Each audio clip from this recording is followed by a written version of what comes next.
As we've been reporting, a Nevada commissioner has ruled against Rupert Murdoch's bid to change his family trust to consolidate control of his media empire to his son Lachlan.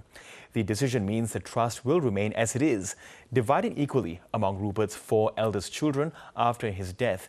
Let's get more on this with Walter Marsh, journalist and author of Young Rupert, The Making of the Murdoch Empire. Walter, good to have you on the program with us. Now, the judge in this case said Rupert and Lachlan Murdoch acted in bad faith. What was this act of bad faith?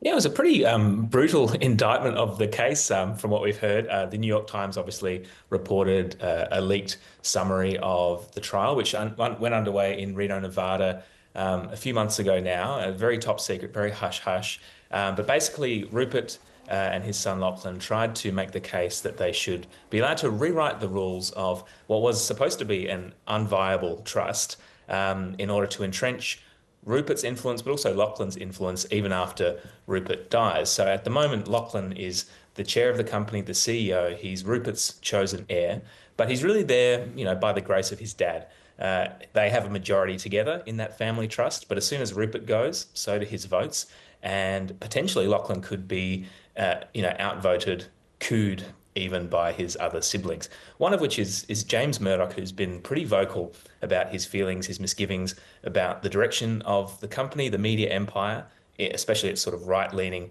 audiences, its influence in America, but also things like climate change. So it definitely was this kind of showdown that was waiting to happen, especially as Rupert stepped back formally from the company in 2023.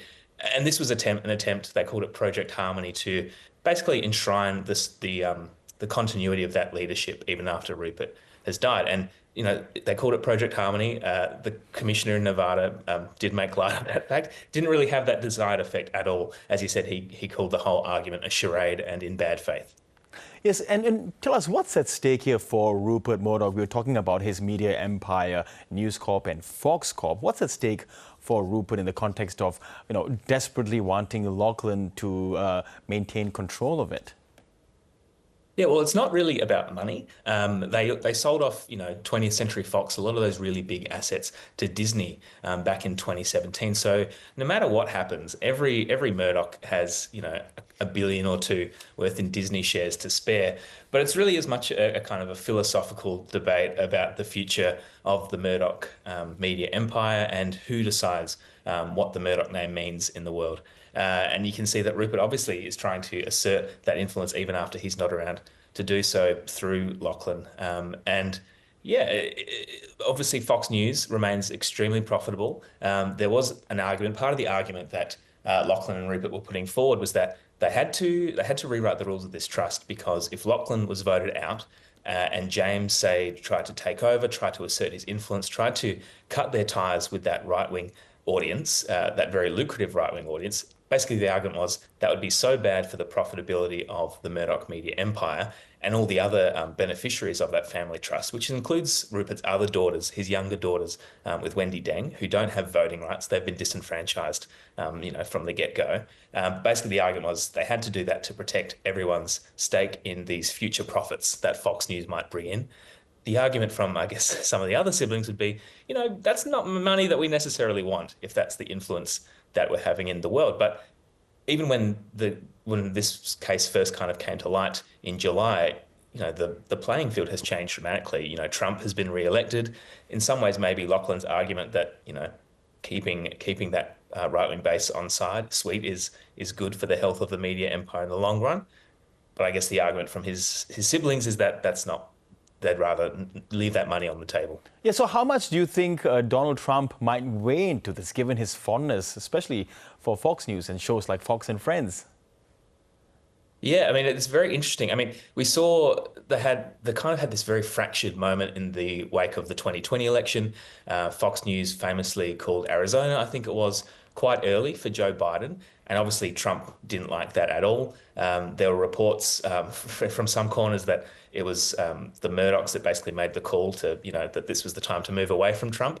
And then there was this enormous backlash. And so they spent months kind of trying to repair those ties and platforming a lot of pretty zany, shall we say, views about stolen elections, all those kinds of conspiracies, which brought even more trouble on the company with the Dominion lawsuit and things like that. So it's been a pretty bumpy ride, but we did see at the Republican National Convention, Rupert did attend. He did, pay fealty to Donald Trump in quite a reversal of the power dynamic that usually happens. Usually the presidents, they go and quietly see Rupert.